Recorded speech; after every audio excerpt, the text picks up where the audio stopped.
C'est pour nous qu'il parle. Il va pourvoir à quelqu'un qui va écouter cette langue-là pour nous donner l'interprétation. C'est comme ça que Dieu agit. Si ce n'est pas ainsi, cette langue doit être interprétée. Et la langue, quand elle est interprétée, c'est la même chose que la prophétie.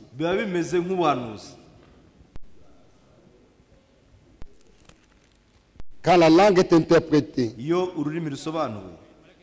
c'est la même chose que le don de prophétie. À ce moment, on doit faire très attention.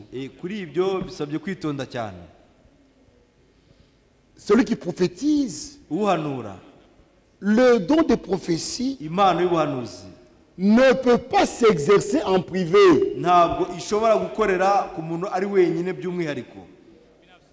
Non. La langue interprétée, comme le don de prophétie, ne peuvent pas être exercés en privé. Quelqu'un ne peut pas être seul à la maison. Il prie seul. Il commence à parler en langue. Et il s'interprète lui-même. Comme moi j'étais pentecôtiste. J'ai vu cela chez les pentecôtistes. Et cela, on le retrouve même dans ce message. Quelqu'un parle la langue. Mwamba. Lui-même répond, Seigneur.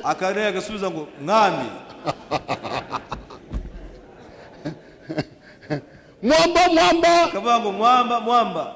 Le Seigneur appelle dans sa bouche. Mwamba. Mwamba répond dans la même bouche. Seigneur. Tu dois faire ça, tu dois faire ça. Oui, Seigneur. Ça, c'est la conversation, mais c'est un monologue. C'est faux. Dieu n'opère pas de cette manière-là. Quand tu es seul et que Dieu veut te parler, il va utiliser la voix audible ou la vision. C'est fini. Quand tu es seul, ou c'est la vision, ou c'est la voix audible. Mais pas seul, par la langue des interprétations. Ou tu prophétises seul, seul tu prophétises. Il y aura ceci, il y aura cela, il y aura ça. Seul dans la maison. Non. C'est pas quand Dieu parlait au prophète dans l'Ancien Testament. Il parlait avec par des visions. S'ils sont éveillés, c'est par des visions. S'ils sont endormis, c'est par des songes.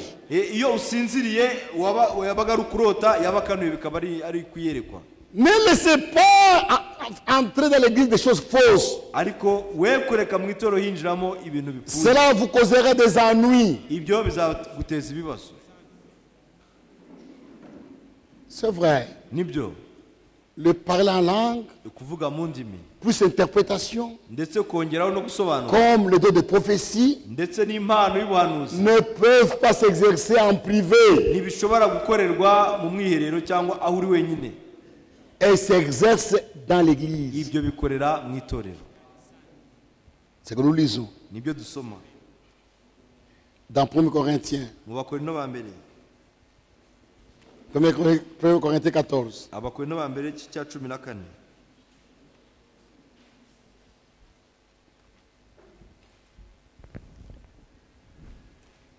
Recherchez la charité Aspirez aussi aux dons spirituels, mais surtout, verset 1, mais surtout à celui de prophétie.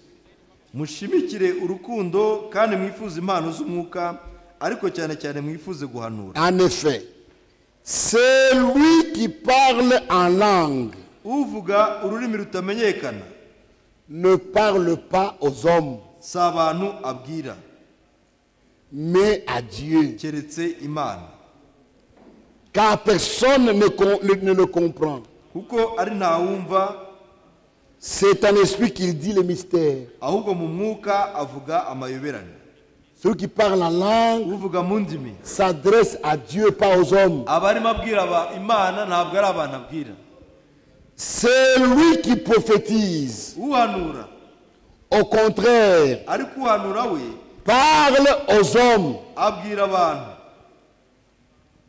La prophétie s'exerce devant les gens. Pas en privé.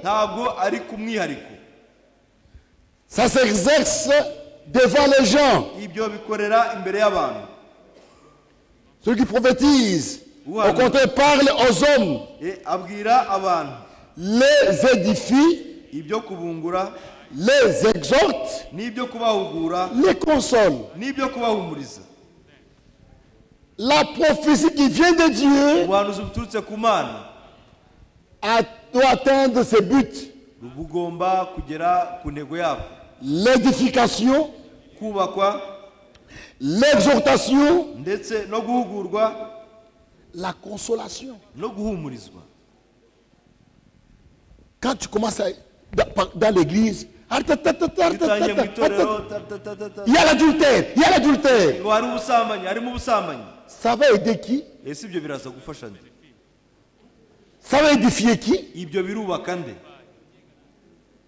Dieu ne parle pas de choses pareilles dans l'église.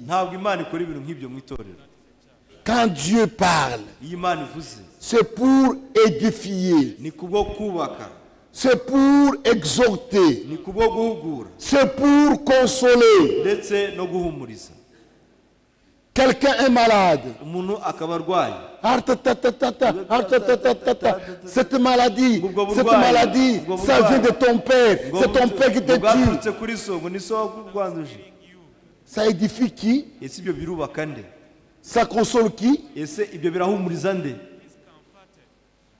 Non. Déjà c'est faux. La prophétie de l'église est envoyée pour édifier, pour exhorter, pour consoler. Celui qui parle en langue s'édifie lui-même. Celui qui prophétise édifie l'église.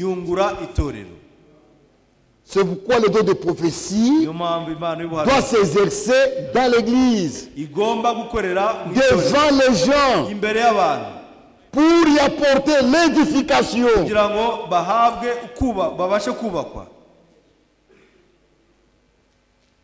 Je désire que vous parliez tous en langue, mais encore plus que vous prophétisiez.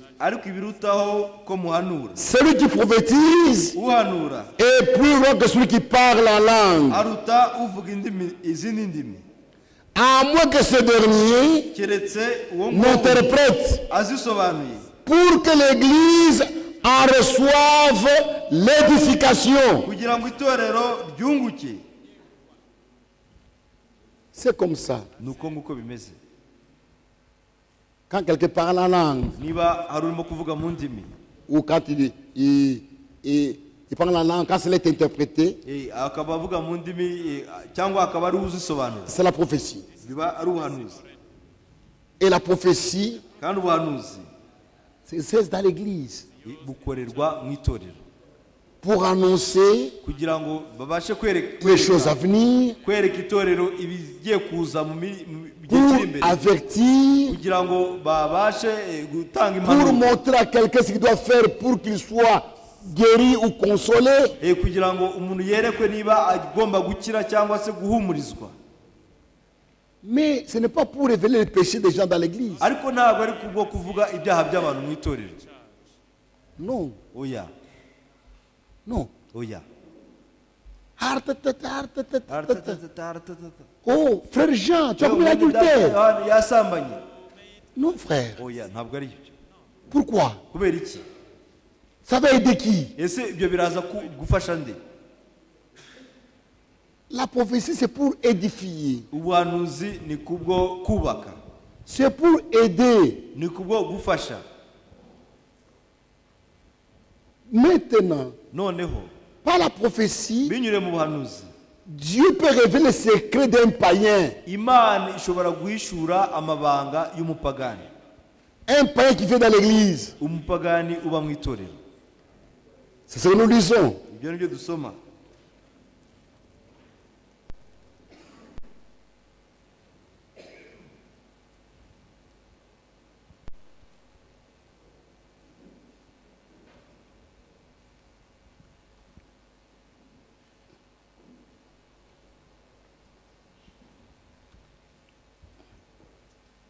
Commençons au verset 22. Par conséquent, les langues sont un signe. Non pour les croyants, mais pour les non-croyants. La prophétie au contraire est un signe. Non pour les croyants, les non-croyants, mais pour les croyants. Si donc, dans une assemblée de l'église entière, l'église s'est rassemblée, tous parlent en langue, et qu'ils surviennent des hommes du peuple ou de non-croyants, ne diront-ils pas que vous êtes fous?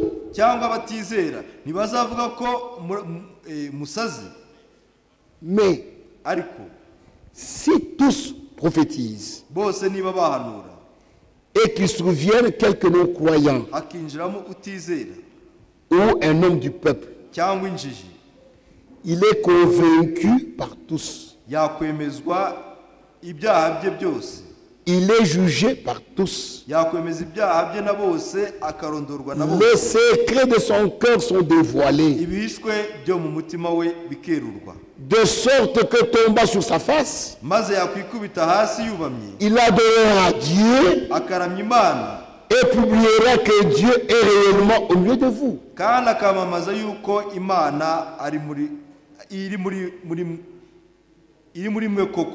Voyez, on révèle pour le païen qui est venu parmi nous, on peut révéler ce qu'il est, pour qu'il reconnaisse la présence de Dieu parmi nous.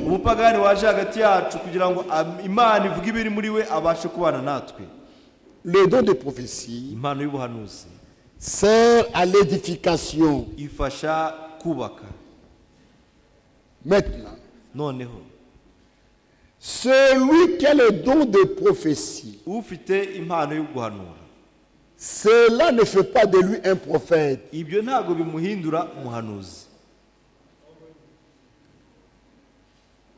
Celui qui a un don de prophétie n'est pas prophète. Ne le laissez pas agir comme des prophètes.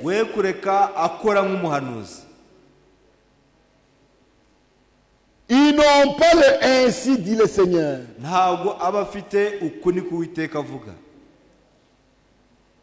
Et aujourd'hui, beaucoup laissent les gens qui ont donné des prophéties agir comme des prophètes. Un prophète, quand il dit ainsi dit le Seigneur, on le juge par l'accomplissement ou pas.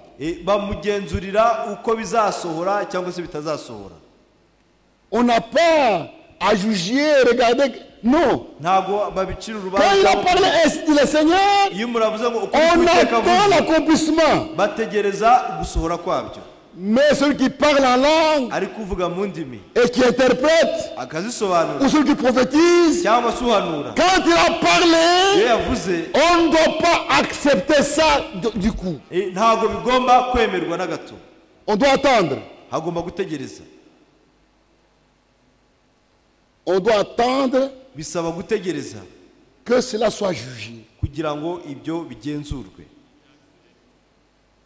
Quand les juges ont jugé iyo abagenzura bamaze kubigenzura et confirment que cela vient de Dieu, bakemeza ko biturutse ku Mana à ce moment, l'Église prend cela comme ainsi dit le Seigneur. icyo gihe itorero ribifata nk'aho ari Uwiteka avuze. Mais quand l'Église est mal enseignée, ariko iyo itorero ryigishijwe une nabi prophétie sort, on s'emballe, Dieu a dit, Dieu a dit, Dieu a abantu dit. Non, bakaguruka frère. Imana yavuze oya bene data On doit prendre l'Église de cette terre, itorero rigomba kwigishwa d'attendre que cela soit jugé. gutuza bagategereza ko ibyo bicirwa urubanza bibaza kugenzura Et quand kandi cela est jugé, iyo bimaze kugenzurwa on annonce à l'Église, bibwirwa itorero les frères tel umwene data a parlé en langue, yavuze mu ndimi tel a interprété, naka nawe arasobanura et il a été dit ça, ça, ça et ça. kandi havuzwe gutya na Tel et gutya tel ont jugé. kanaka na kanaka Ils ont dit barabigenzuye que cela vient de Dieu. babona ko biturutse ku Mana On attend. noneho bakabitegereza Quand cela arrive, iyo bibaye gloire à Dieu. niko Imana ishimwe Quand cela n'arrive pas, iyo bitasohoye ce sont les démons qui sont entrés. biba ari amadayimoni yinjiye Et il faut les faire taire. kandi bisaba kuyacecekesha On ne doit pas les épargner, on doit les faire taire. ntabwo bigomba kubabarirwa ahubwo bigomba Et gucecekeshwa prier pour que les démons puissent continuer à les utiliser. ugasenga no kugira ngo amadayimoni abantu ntazongere Dieu kubakoresha ne peut pas mentir. Imana ntishobora kubeshya C'est vrai. nibyo Quand une prophétie ne s'accomplit pas, ce n'est pas Dieu, c'est Satan qui agit. iyo ubuhanuzi budasohoye ntabwo ari Imana ahubwo ni Satani wakoze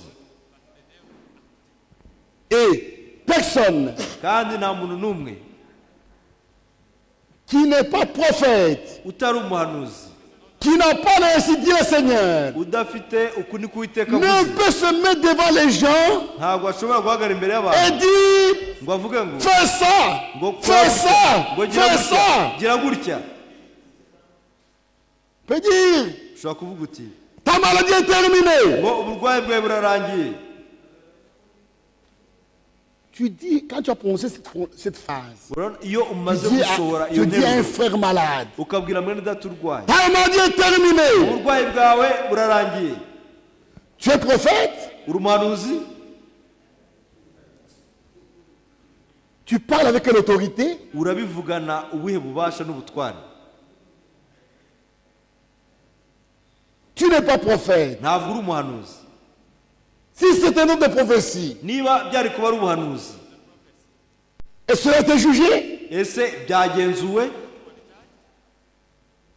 et on a vu des choses pareilles. twabonye ibintu bimeze gutyo Des gens dans l'église. abantu mu itorero Oh, tel, tu es guéri. Ta maladie a disparu, tu es fini. kanaka na kanaka urakize ngo uburwayi bwawe bushizeho byose birarangiye Après un jour, la maladie est toujours là. noneho nyuma y'iminsi runaka umuntu akaba akirwaye C'est quoi? ni iki Ce n'est pas Dieu qui agit. ntabwo ari Imana yabivuze C'est le diable. ni umwanzi On ne doit pas laisser les choses comme ça opérer dans l'église. ntabwo tugomba kureka ibintu bimeze bityo Ça va amener la confusion. ibyo bizana urwijiji Si c'est un prophète, niba yari umuhanuzi c'est le Seigneur. ubwo aba ari umwuka Et si w'Imana cela n'arrive pas, niba c'est un bidasohoye faux prophète. umuhanuzi w'ibinyoma ni ibyo Quand un prophète annonce une chose qui n'arrive pas, iyo umuhanuzi ahanuye ibidasohora il est faux prophète. aba ari umuhanuzi w'ibinyoma Si c'est un don qui annonce les choses qui n'arrivent pas, niba ari impano c'est un don qui a mal opéré. ihanura ibidasohora iba ari impano ikora nabi On doit surveiller hagomba kugenzurwa comment opèrent toutes ces choses-là dans l'église. uko ibyo byose bikora mu itorero. Et Frère Branham a montré des exemples. None Mweta Branham yerekanye ingero. Des prophéties dans l'église. Ubuhanuzi mu itorero. Dit tel runaka déménage. Yimuka. Demain il y aura l'orage. Ejo hari umuyaga serwakira. Ta maison va s'écrouler demain. Inzu yawe ejo izahirima. Dépose ta famille. Uhungisha umuryango wawe. On juge ses frères. La famille déménage. Et après, si la maison s'écroule réellement, gloire à Dieu. C'est ainsi qu'on doit surveiller les dons, les dons de prophétie et de parler en langue. Et ne faites pas du don de prophétie un siège de divination.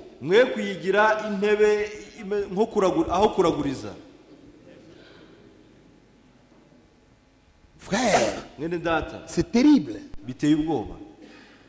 Parce que tel a un don de guérison, on commence à aller le consulter. Il n'est pas prophète. On peut consulter un prophète. Il a réussi, dit le Seigneur. Mais celui qui a le don de guérison, on ne peut pas le consulter. Les dons ne sont pas permanents. Tu peux avoir les dons aujourd'hui et demain c'est fini.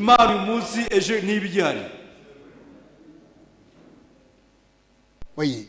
On ne doit pas les consulter quelqu'un qui a le don de guérison, le don de prophétie. Demandez un peu à Dieu. Qu'est-ce qui arrive dans ma vie? Celui qui a le don de prophétie, il va commencer à prier, il va prier, et il va dire, Dieu a dit ça, ça, ça et ça. Il est prophète. Voyez. Et on laisse les gens les dons de prophétie opérer comme c'est des prophètes. Un seul qu'on peut consulter, c'est un prophète. Et quand tu le consultes, il attendra que tu lui parles. En vision ou en songe.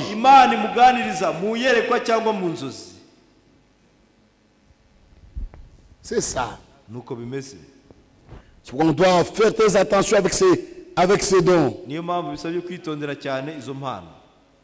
Avant que les dons soient acceptés, ça doit être jugé.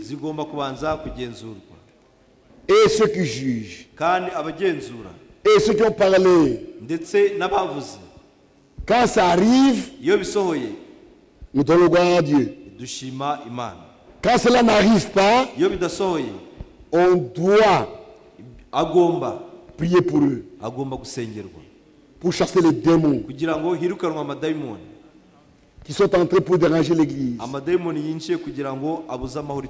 le don n'est pas bien surveillé, ça peut vous amener très loin. Frère Franck a connu l'expérience dans son assemblée. Il était habitué aux prophéties qui arrivaient. Une fois, une prophétie sort. Ordonne tel frère et telle sœur dans le ministère.